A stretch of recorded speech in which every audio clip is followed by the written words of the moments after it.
Vivimos en un mundo en constante cambio que usted merece entender, porque es imposible interpretar la realidad que vivimos sin conocer cada uno de sus colores. Porque muchos son los tonos de la actualidad. Presentamos Matices. Una producción de Noticias Monumental.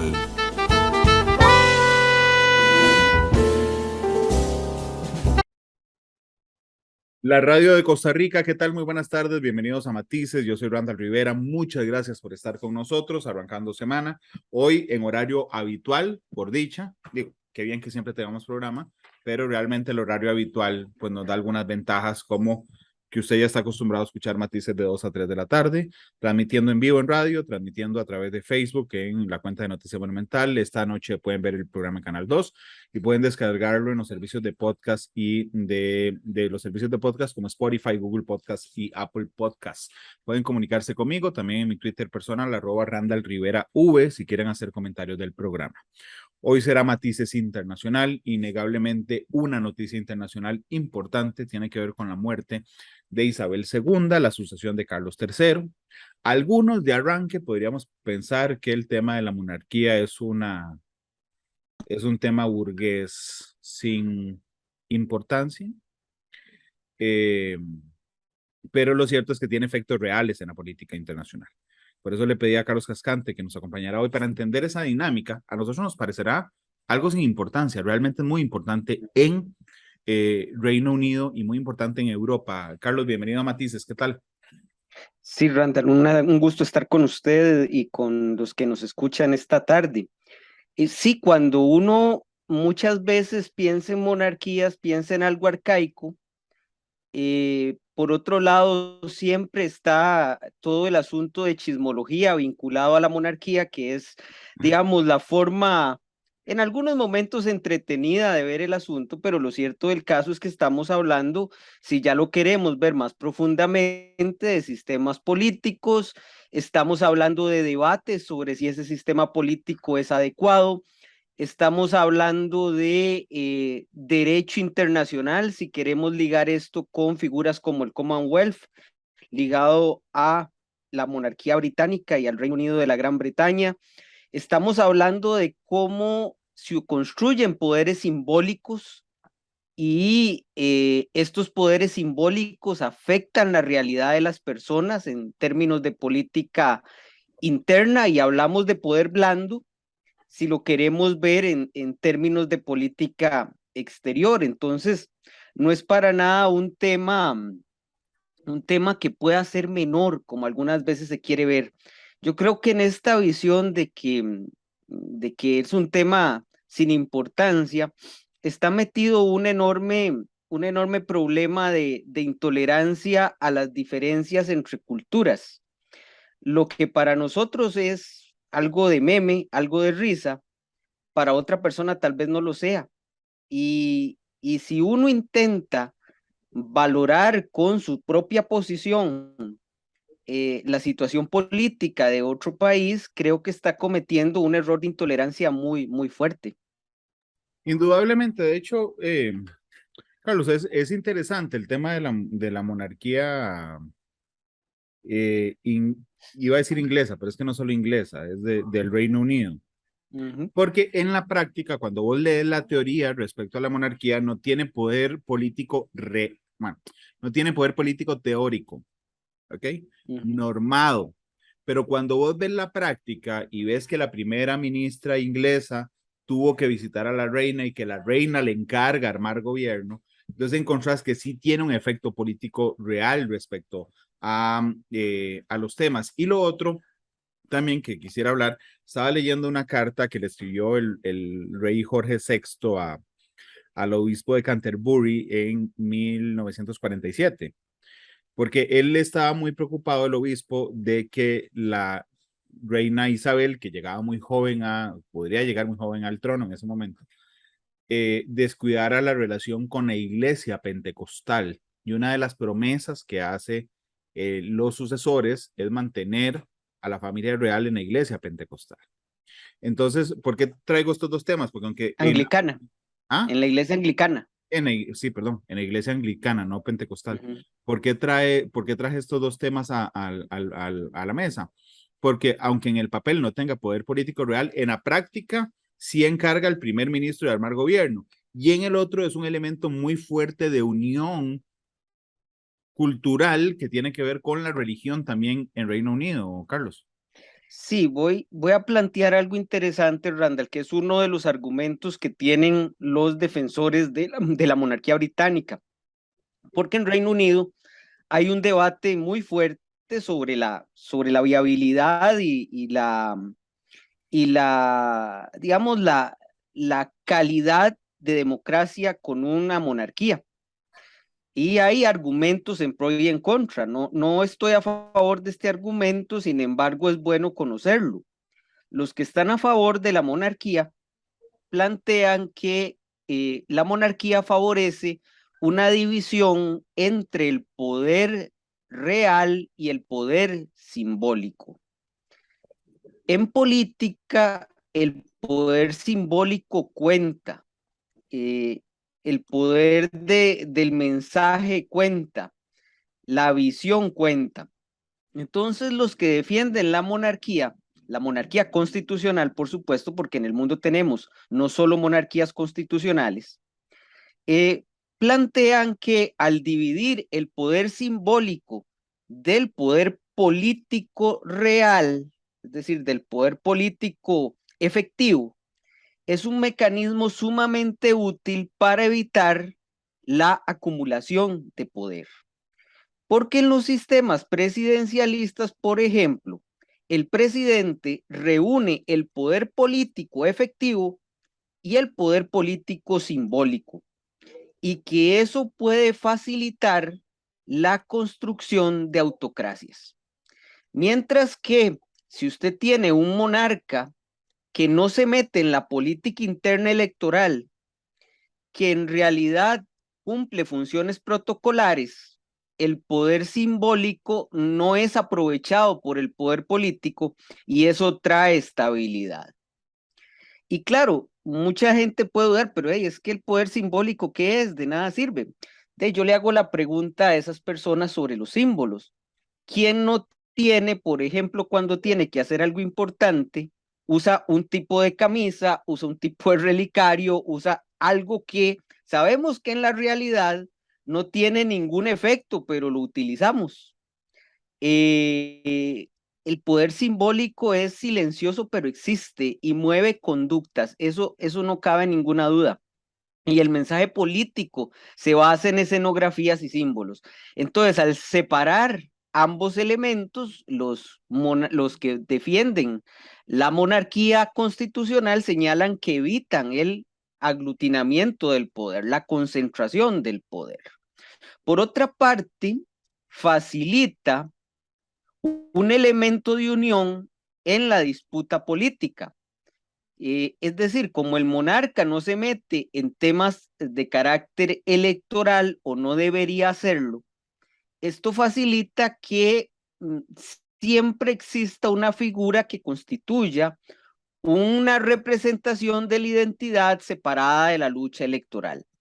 Y este elemento yo creo que sí es importante en términos de la construcción de identidades políticas, que es al final para lo que encontraron los británicos por ahí del siglo XVIII, para lo que servían las monarquías, para mantener, digamos, una unidad más allá de las disputas políticas. Es decir, la monarquía permitió, desde el punto de vista de los defensores del sistema, que pudieran haber luchas partidistas sin que se pusiera en riesgo la unidad del Estado. Y por otra parte, y ya con eso creo que podemos continuar con otro tema, en el caso también de ya la Commonwealth, es decir, de toda la comunidad de estados que integran esta unión política, económica, cultural, también fue un mecanismo importante de transformación de un imperio, como era el imperio británico, a un sistema, digamos, no imperial, y permitió, y esto es una de las cosas que señalan los defensores de la monarquía en la Gran Bretaña, en el Reino Unido, y permitió que Gran Bretaña tuviera así, permaneciera como un actor influyente en ciertas partes del mundo. Entonces, no es tan cierto, ¿verdad?, que no sea útil para el sistema político, y reitero, para el caso político es particular de la Gran Bretaña, del Reino Unido, que exista una monarquía. Indudablemente. De hecho, yo le pedí a la gente esta mañana, ahorita voy a compartir con vos algunas opiniones de por qué a los ticos, voy a hablar de los latinos, pero realmente creo que no es igual en todos los países, porque a los ticos nos interesan las noticias de la monarquía. Hombre, y realmente nos interesa. El día que se murió la reina, en la mañana todos sabíamos ya que estaba muerta la reina y todo era plática, o por lo menos, ya sea para hacer un meme o para hablar seriamente de estos temas. Incluso el expresidente Arias compartió un estado en Facebook que a mí me llamó la atención, porque él decía que en su primera gira para apoyo al plan de paz, llegó al Reino Unido, la primera ministra Margaret Thatcher era muy cercana a Ronald Reagan, que no era necesariamente el mejor amigo del plan de paz en Centroamérica, y que, no lo, que lo iba a recibir el viceprimer ministro, y que él tenía una reunión con la reina Isabel. Y entonces él se quejó ante la reina que la primera ministra no le estaba dando la importancia necesaria a el plan de paz. Y al día siguiente, Margaret Thatcher recibió a Oscar Arias por solicitud de la reina. O sea, es decir, Claro, es una figura que pareciera estar sobre el bien y el mal, Carlos. exactamente, Randall, y hay una serie de poderes, y eso es lo interesante.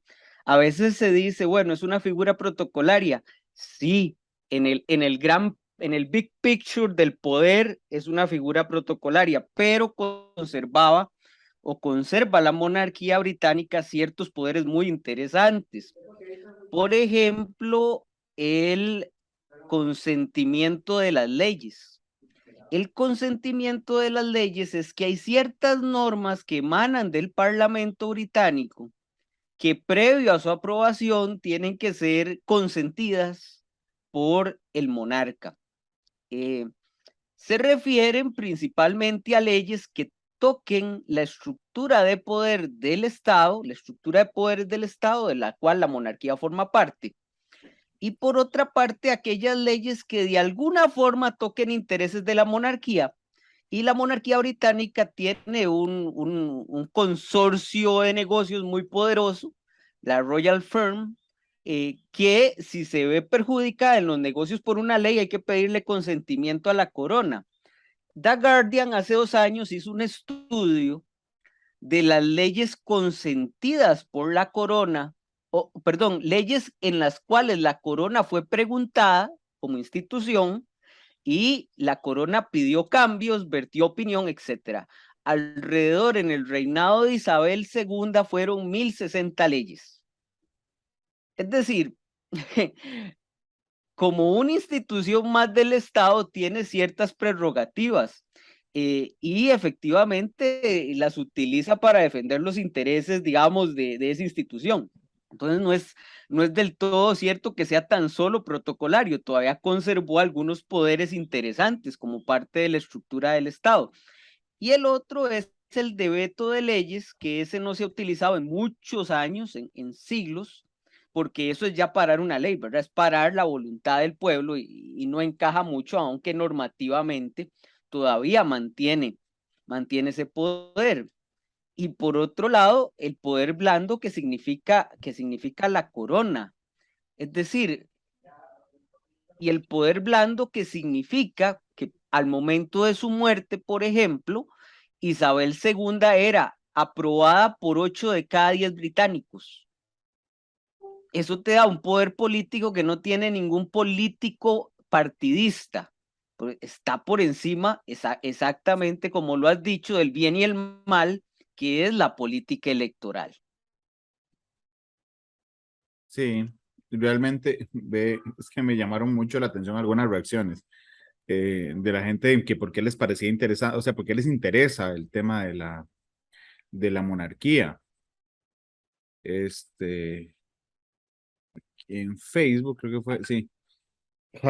Yasmín Rodríguez dice, vaya usted a saber por qué nos interesa, pero a mí me da un colerón ver a Camila, de reina consorte. Bueno, la segunda parte de la respuesta tiene la respuesta a la primera parte.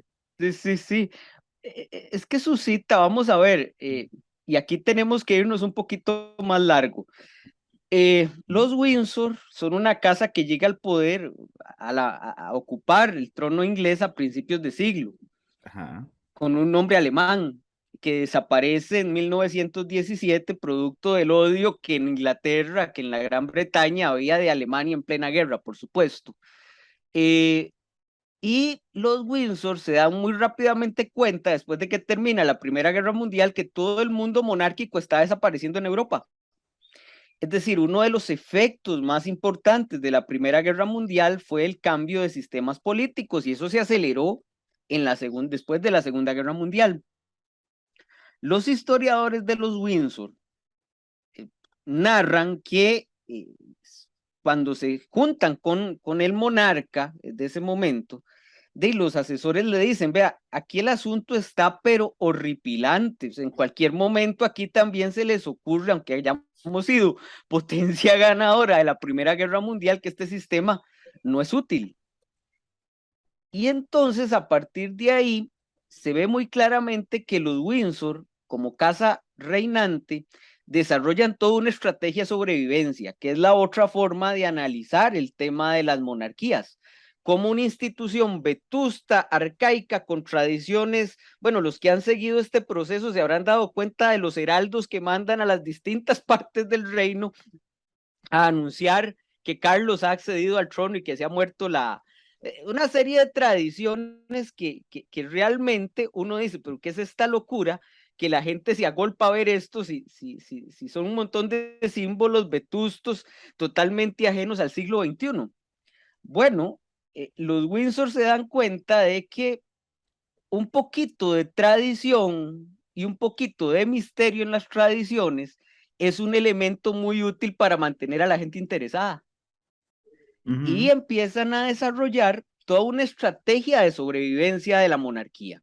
Es decir, todo lo que haga un monarca de Inglaterra está vinculado con una idea fundamental, que es que ellos son sobrevivientes en un mundo que tiende a ser republicano en Europa, y que en cualquier momento pueden dejar de reinar, pueden dejar de tener esa posición privilegiada, y deben hacer toda una serie de movimientos, de actos de sobrevivencia, de estrategias de sobrevivencia. La Casa Windsor ha desarrollado una estrategia de sobrevivencia a los nuevos tiempos. Una estrategia de sobrevivencia que abarca diversas cosas. Abarca, por un lado, la total neutralidad en asuntos de política electoral, es decir, que un monarca inglés no esté, bueno, y en realidad ningún miembro de la familia real que puede estar vinculado con un partido. El monarca de Inglaterra incluso no vota, o sea, el monarca de Inglaterra no tiene derecho a votar, porque eso implicaría un acto político partidario. En fin, una serie de poderes, de elementos que hacen que no estén metidos en política interna británica. Por otra parte, silencio en torno a elementos de política pública, especialmente eso fue lo que hizo la reina, no así ahora Carlos III, que Carlos III sí se metía más en discusiones de política pública interna en la Gran Bretaña e incluso internacional.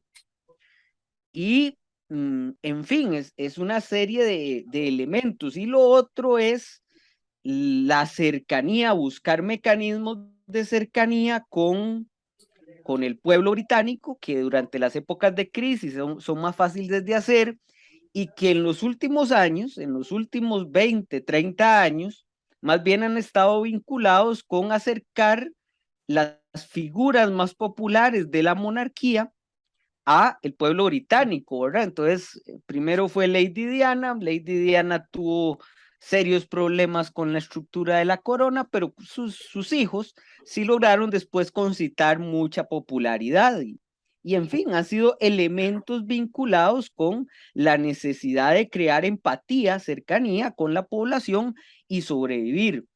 Y yo quiero dejar muy claro esto, es decir, estemos o no a favor de la corona, yo soy un republicano convencido. Lo cierto del caso es que es muy interesante ya desde el punto de vista, no de mi posición o de nuestras posiciones, dentro de lo que debe ser un Estado, ver cómo un actor logra sobrevivir pese a todo y goza ciertamente en este momento de buena salud. La monarquía británica goza de buena salud. Es una monarquía que el 43% de los británicos dice que no hay que eliminar, solo un 19% dice que hay que eliminar y hay una posición intermedia, el resto de la población que ni le va ni le viene. Mientras esos números estén así, la monarquía goza de buena salud. Y por otra parte, y la popularidad que tenía la reina, la popularidad de que goza, por ejemplo, el príncipe William, la esposa del príncipe William, aseguran una cierta continuidad, ¿verdad? Más allá de que podamos decir de que la monarquía es una institución arcaica. Carlos, pero digamos, hablemos de Isabel II. Digo, vamos a ver, realmente la reina fue un boom mediático en los 50 porque era una reina muy joven, era una reina por accidente, porque su tío había abdicado al trono y por eso corre, digamos, la línea de sucesión a su hermano Jorge, el papá de Isabel II. Eh, Después cae, en mi impresión, en un bache enorme de popularidad. Es decir, yo recuerdo ver las películas de Leslie Nielsen, por ejemplo, ¿Dónde está el policía?, donde se hacía mofa de la figura de la reina. Ni qué decir cuando se muere Diana, ¿verdad? Y después es como en los últimos años que se vuelve buena nota, la reina, por decirlo de alguna Sí, manera. se vuelve la Entonces, abuelita de todos. se vuelve la abuelita de todos. Entonces yo tampoco creo, viendo hacia atrás, que es más fácil, ¿verdad? eh, Digo, que haya sido una figura muy querida a través de la historia. Creo que es querida recientemente. eh, y al inicio y recientemente, Carlos. Sí, ellos, vamos a ver, después del bache de Lady Di, ¿verdad? Que fue muy fuerte, ellos se recompusieron, o sea, lograron superar el bache, entendiendo que mostrar un poco de corazón no hacía menos complicada la situación. Y por otra parte, creo yo que un elemento muy importante que emplearon fue posicionar muy bien a los hijos de Diana. Es decir, ellos entendieron que el futuro, digamos, de la popularidad eran los hijos de Diana y el envejecimiento de la reina también jugó a favor de ellos porque cada vez la reina se veía más respetable. Eh, Esas son estrategias de comunicación política muy bien desarrolladas, es decir, a veces uno dice, bueno, tema baladí, no, tema baladí no, es, eh, estudie cómo se estructuran los mensajes de algo como la corona inglesa y usted aprende buenas lecciones de comunicación política, de sensibilidad política, de seguimiento de opinión pública. Es decir, son elementos muy bien estructurados. Y ahora, Randall, lo que estamos procediendo a ver, que es muy importante siempre, es cómo se construye el mito de Isabel II. Es decir, el mito de Isabel II, que lo pasamos como cómo será recordada Isabel II. Y te aseguro que el episodio de Lady Di está siendo relativamente olvidado para construir la idea de una monarca respetuosa de sus poderes, respetuosa de sus limitaciones, eh, y con, digamos, una idea de servicio, ¿verdad? Que han desarrollado mucho esa idea de el servicio a la ciudadanía británica, ¿verdad?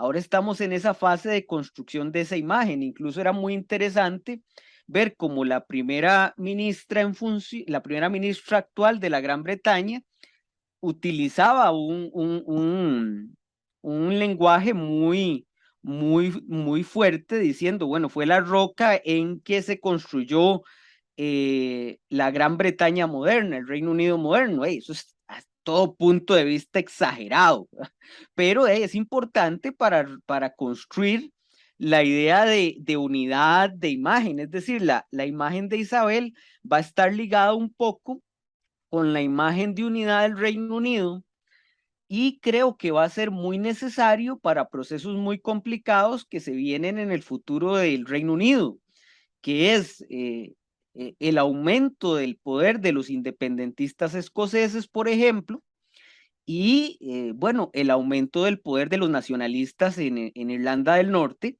y que atenta, digamos, contra la unidad, y que van a ser problemas que el Reino Unido va a enfrentar en los próximos años, y que la muerte de Isabel ha incrementado, ¿verdad? Ha exponenciado esas discusiones de qué pasará con esas solicitudes de independencia, con esas ansias de independencia que se ven en esas partes del Reino Unido.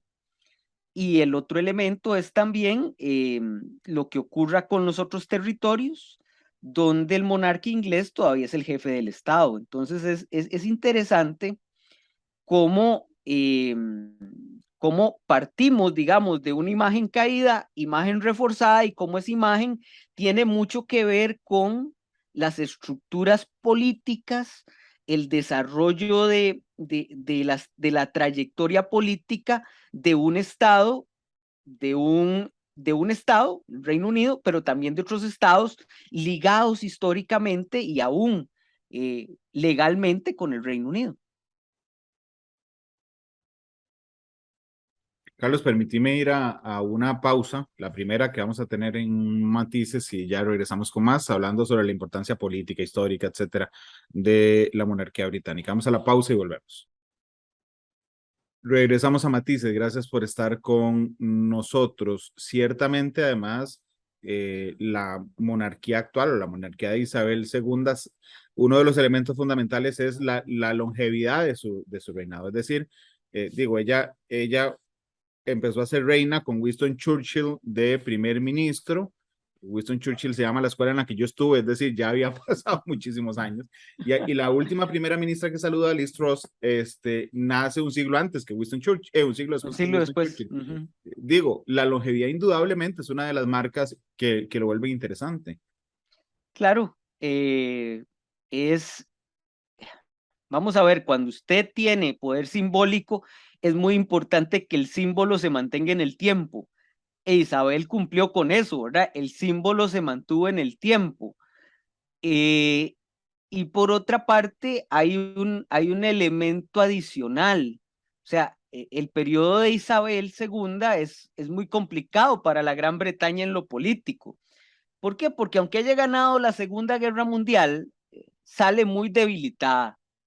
Un imperio que se desmorona, una economía que después de la guerra estuvo espantosa, una década de los 60 donde más o menos empiezan a respirar, y en los 70 una discusión enorme por el ingreso a la Unión Europea,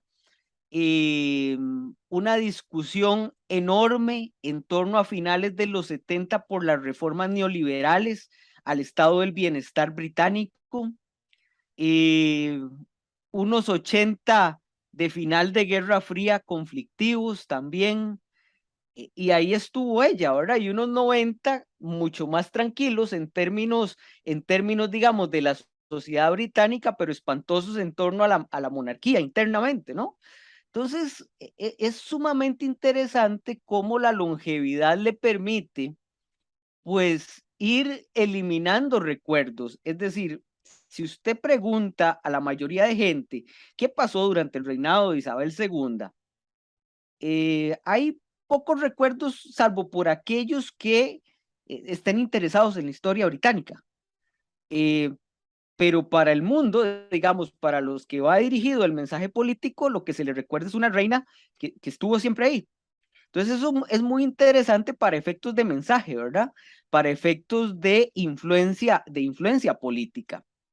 Aquí, Randall, a mí me interesa plantearte un elemento que para mí es singularmente importante, que es el poder blando. En relaciones internacionales, generalmente se distingue entre poder duro y poder blando. El poder duro es aquel tradicional, el militar. Algunos incluyen el poder económico, otros no lo incluyen, pero yo lo incluyo. Y por otro lado está el poder blando, que es el poder de la diplomacia, el poder de los mensajes, el poder del discurso. El hecho de que, y te lo voy a poner así, cuando un presidente de un país es recibido en la Gran Bretaña en una visita de Estado y se encuentra con toda esa parafernalia de trompetistas, heraldos, desfiles, pasar revista en Buckingham Palace, a la guardia en Buckingham Palace.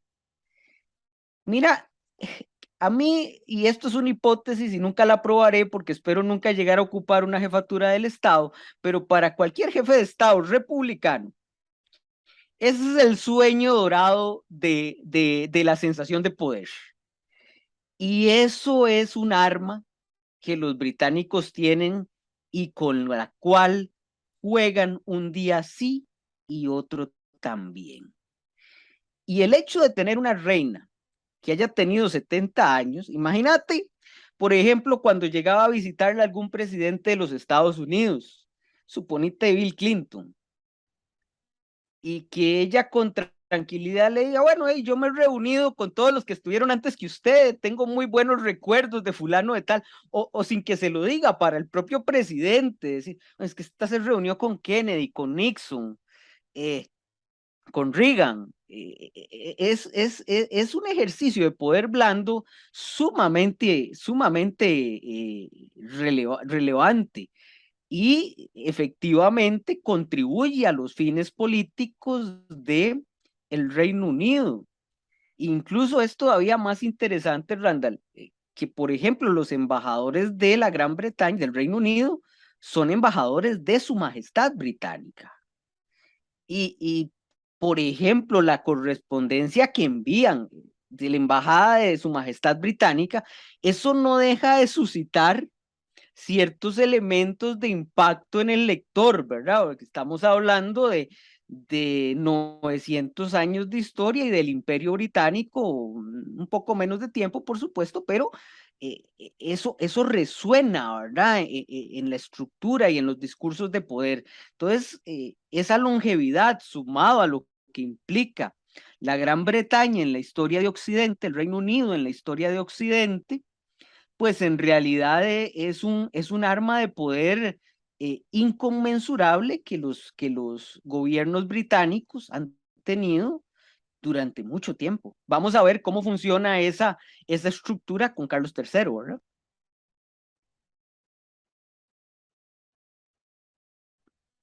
Carlos, hay una personalidad fundamental y hablemos de poder blando de nuevo, ¿está bien? Hay una diferente personalidad entre Isabel II y Carlos. Ok. Que además tiene una popularidad por el piso en comparación con el de la reina y en comparación con sus hijos. ¿Qué proyectamos? Ahorita entramos a las proyecciones. ¿Cuál es este momento de apoyo popular respecto al rey? Que muchos pensaron que iba a abdicar de una vez para darle el paso a su hijo. Pues no, ahí está, después de 78 años de espera, Carlos III. Sí, mira, Carlos es una figura interesante, primero porque siempre se ha visto a la sombra de su madre y ahora se ve a la sombra de la popularidad de sus hijos.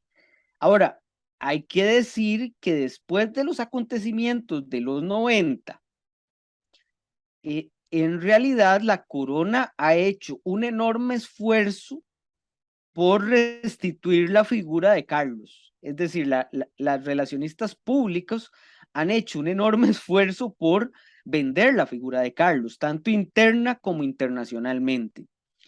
Y quizá con algún éxito, No, no, no, nunca va a ser tan popular como la reina, eso es muy complicado. Nunca va a ser tan popular como los hijos de Lady Di, sus hijos, pero todo el mundo los ve como los hijos de Lady Di.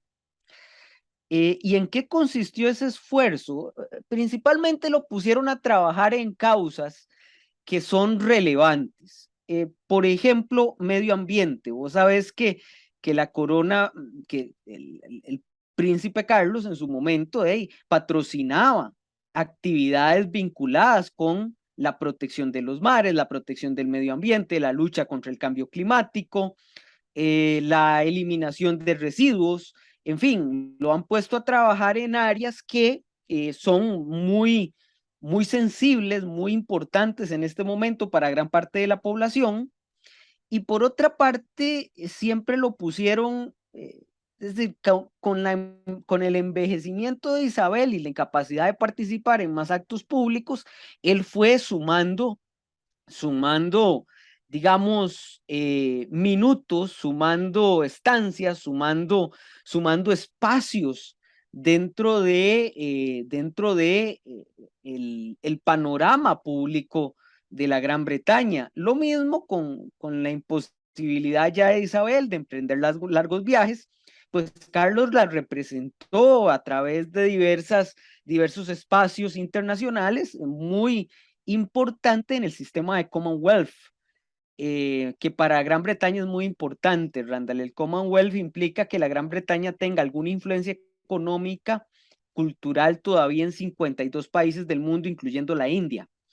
Y lo fueron posicionando en ese espacio.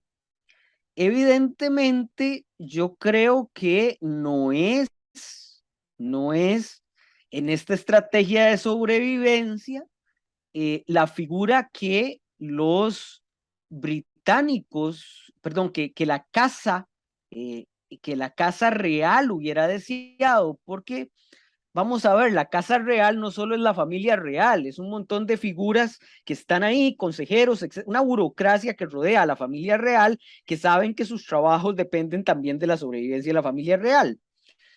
Entonces, creo que Carlos no era la figura esperada. Carlos no era la figura esperada. Hubieran preferido a un monarca joven, a un monarca que iniciara sus 40, porque era un monarca que podía repetir el esquema de la reina Elizabeth, de la reina Isabel, que es, digamos, un monarca con que las nuevas generaciones, que son las menos apegadas al esquema de la corona, pudieron haber envejecido. Pero no fue así. Llega una persona de 73 años que no podemos hablar de renovación con William si se hubiera podido hablar de renovación. Entonces es un reto más en la sobrevivencia de la casa de Windsor. Ahora, si es cierto, Randall, y ahí nos metemos un poco a proyecciones, que inmediatamente muerto la reina, los principales líderes republicanos, pro-republicanos, empezaron a hablar en las diversas partes del Reino Unido y en los espacios del Commonwealth, donde el monarca inglés, donde el monarca británico es el jefe del Estado. Inmediatamente las fuerzas republicanas o pro-republicanas empezaron a salir porque sabían que con una popularidad del 85%, del 80% de la reina Isabel era imposible, pero con Carlos eso es mucho más fácil. Se abre un periodo crítico sobre la continuidad de la monarquía británica en torno al reinado de Carlos. Carlos, nos quedan 6 minutos de programa, así es que vamos a la segunda pausa y regresamos con los últimos 6 minutos. Regresamos a matices. La reina procuraba, por un tema histórico, la unión del Commonwealth. ¿No se te antoja riesgoso, digamos, la estructura del Commonwealth ahora con Carlos III? Mira, la primera discusión que hubo fue quién sería, digamos, la cabeza del Commonwealth, porque eso no es hereditario. el Commonwealth es una comunidad de naciones donde participan estados que tienen como jefe del estado al monarca británico y estados que no tienen monarca, que son repúblicas. Es decir, entonces eso no es hereditario, eso es un acuerdo político. Bueno, hace un par de años, si no me equivoco, acordaron que Carlos cuando heredara este momento, se mantendría como cabeza de la Commonwealth. Eso es relevante, ¿verdad? Y en el Commonwealth lo que hay especialmente son discusiones en los países donde donde Carlos será o es el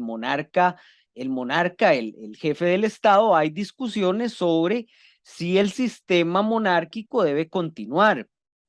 Tuvimos el caso de Barbados hace un año, sí, Barbados, si no me equivoco, hace un año, y en Jamaica que se discute la continuidad. Y digamos, al inicio del reinado de Isabel eran 32 los países que reconocían a la reina del Reino Unido como su monarca, como su jefe del Estado, y ahora solo son 14. Y probablemente Jamaica lo deje, y hay otros países que también lo dejen, especialmente en el Caribe, porque hay discusiones internas sobre el recuerdo de un pasado imperial, el recuerdo colonial, eso por una parte, y después hay muchas presiones de otros países que quieren negociar separadamente con estos estados, y que mientras se mantengan con un esquema donde el jefe del estado es el monarca del Reino Unido, pues se hace más complicado negociar. Tal fue el caso de Barbados. En otros países la discusión no parece tan fácil. Por ejemplo, en Canadá, que forma parte de la Commonwealth, que el monarca del Reino Unido es el jefe del Estado de Canadá. Imagínate que para cambiar eso hay que cambiar la Constitución de Canadá, y ese cambio tiene que ser aprobado por mayoría calificada y después tiene que ser aprobado por los estados miembros de Canadá.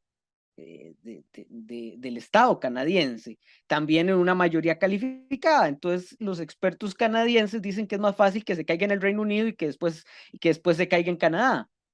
En Australia tiene que haber reforma constitucional, y el primer ministro dijo que no lo ve en el tiempo cercano. En Nueva Zelanda, Jacinda Ardern, diciendo que quería mucho a la reina, también dice que en su periodo de vida, es una mujer muy joven, 30 y resto de años, desearía que se dejara, digamos, ese pasado, ese recuerdo del pasado imperial. Entonces no es tan fácil, digamos, como deshacerse del monarca, y especialmente por una situación complicada, Randall. Generalmente cuando usted en un país llega a tener un sistema político, ha hecho experimentos antes. Y siempre la pregunta es, bueno, ¿cómo nos está funcionando esto? Bien, relativamente bien. ¿Y qué vamos a poner si lo cambiamos? Ese miedo al cambio, es decir, la inercia, facilita que se mantenga esto. Bueno, nos quedan 2 minutos. Sí tiene importancia. Digamos, el resumen de este programa de hoy es que puede ser que nos preocupe porque es el espectáculo traído a la vida real. Es decir, cuando uno ve una novela o una película, uno apaga, digamos, el chip de que está viendo ficción, pero sabe que está viendo ficción. En este no, en este ve los efectos reales de este espectáculo traídos a voz. Pero resulta que sí tiene importancia diplomática, histórica. Y bueno. Sí, Randall, digamos, la monarquía inglesa es más que The Crown. Exacto. O sea, es más que The Crown. Te lo voy a poner con un ejemplo. La monarquía inglesa la británica, perdón, se calcula que le genera al Producto Interno Bruto británico alrededor de 75 mil millones de euros. No es En poquito, ingresos. ¿verdad? No, claro. En ingresos. En ingresos. Un Bueno. montón. En turismo es brutal lo que genera. En influencia de la moda, imagínate los vestidos de Kate Middleton, lo Sí, que por supuesto. venden. Es decir, es un gran negocio. O sea, uno no quita algo tan fácilmente cuando es un gran negocio. Y si uno se pone a ver el resto de monarquías, especialmente las monarquías, quite la monarquía española, que es un desastre. Pero usted se pone a ver, por ejemplo, la monarquía noruega, el 90% de las personas en Noruega, un país punta en derechos humanos, democracia, está de acuerdo con la monarquía. Claro. En Dinamarca un 80%, en Suecia alrededor también de un 80%. Es decir, más allá, y yo siempre reto a la gente, más allá de salir con el discurso fácil de decir, quítelos, esto es muy viejo, mejor tómese el trabajo de estudiarlo un poco más y entender por qué lo mantienen. Y encontrará mejores respuestas a su duda inicial. Claro. Carlos, muchas gracias por habernos acompañado y ha estado muy interesante. Con mucho gusto, Randall. Veremos todo el protocolo de esta semana, quedan 7 días todavía. Sí, y después siguen los actos de coronación de Carlos, que van a ser muy interesantes en términos de cómo adaptar una ceremonia que en la última fue hace 70 años y parecía una ceremonia sacada del siglo XIX, cómo la adaptarán al 20. Claro, porque, al 21, al 21, porque además yo insisto en que somos una generación, digo, tal vez sea por mi trabajo, pero somos una generación bastante afortunada. Yo he visto en vida lo que muchas generaciones no vieron. Sí, es muy interesante.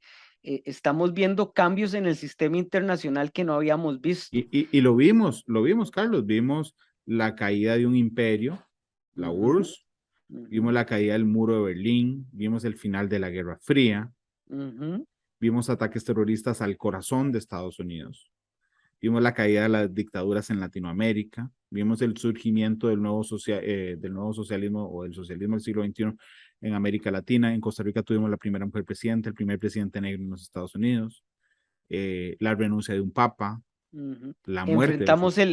Enfrentamos el posible declive de los Estados Unidos. Así es, una pandemia mundial, por Dios. Sí, Cartago campeón. Bueno, está bien. Carlos, muchas gracias, que estés muy bien. ¿Con qué canción quieres irte hoy? Killer Queen, The Queen. Killer Queen. The Queen. Sí, tiene que. Yo ahora venía pensando, ¿cuál será? Porque yo dije, o Carlos se me va a ir con Ava, pero no, está bien, mejor Queen. Killer Queen, no. Y Queen es muy interesante. Queen también jugaba un poco con la idea de la monarquía, ¿verdad?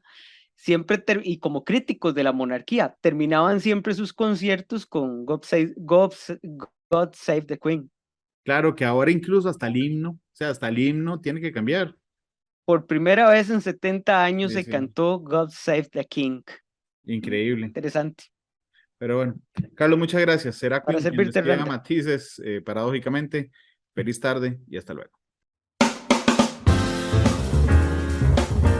Todas las perspectivas, cada punto de vista. Exploramos la realidad y cada uno de sus tonos. Esto fue Matices por Radio Monumental.